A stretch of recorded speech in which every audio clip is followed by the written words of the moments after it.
The political news cycle is fast, and keeping up can be overwhelming. Trying to find differing perspectives worth your time is even harder. That's why we have scoured the internet for political writing from the right and left that you might not have seen. Has this series exposed you to new ideas? Tell us how. Email us at ourpicks@newyorktimes.com. For an archive of all the partisan writing roundups, check out our picks. John Podhoretz in commentary. Mr. Podhoretz says he supports President Trump's move to strike a deal with Democrats on replacing the Obama-era Deferred Action on Childhood Arrivals program that temporarily shields 800,000 young immigrants in the United States illegally from deportation. But he nonetheless sees it as a betrayal of the president's core supporters. Mr. Trump is abandoning his true believers in favor of an explicitly anti-ideological, anti-partisan approach, he writes. Mr. Podhoretz sees no grand strategy in the president's plans. He is not a systematic man. He is an improviser.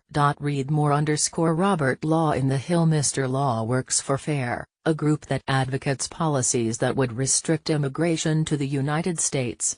In this piece, he reviews the recent legislative history around the so-called Dreamer class of immigrants and its political implications.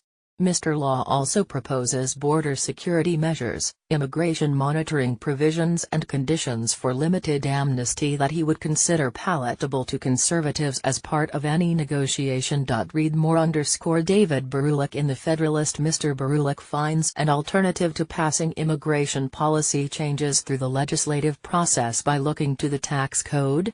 With specificity, he offers regulatory efforts that he argues would lead to millions of illegal immigrants employed in the hospitality, meatpacking, agriculture, construction, and garment industries being replaced by citizens. His prescriptive pitch: the president should stop blaming Congress for inaction on the concrete wall. He should keep his promise to his supporters and sign an executive order to create this big, beautiful digital wall.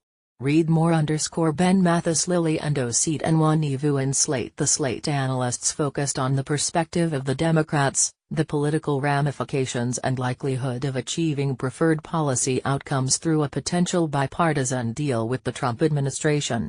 The writers suggest that the Democrats have some political capital to spare at the moment, especially on an issue that could conceivably end up depressing the far right's enthusiasm. But ultimately they advise caution, arguing that even a political and policy win for Democrats risks provoking Mr. Trump to take another undesirable action just to appease the more rabid factions of his base.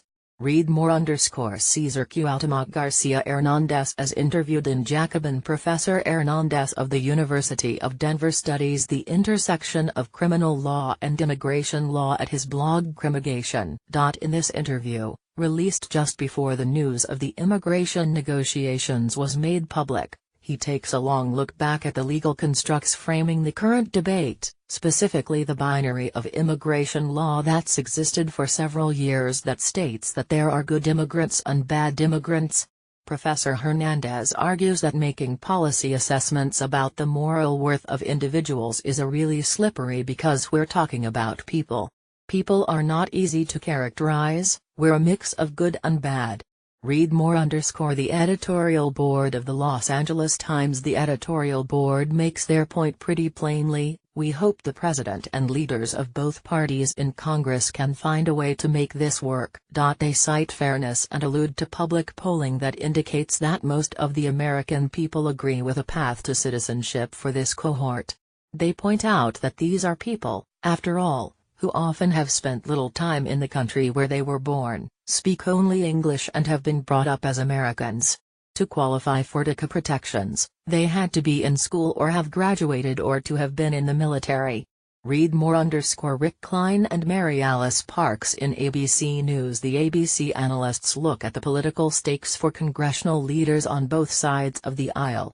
They say that President Trump has shown his interest is not in bipartisanship but in cutting deals that enhance his own standing. By bringing Pelosi and Schumer close, he may be boxing them in. That's the concern he lays out for Democrats. For Republicans, the calculus appears a bit more obvious. Mr. Trump is setting aside a key campaign promise in the interest of a proposal that immigration hardliners consider an apostasy.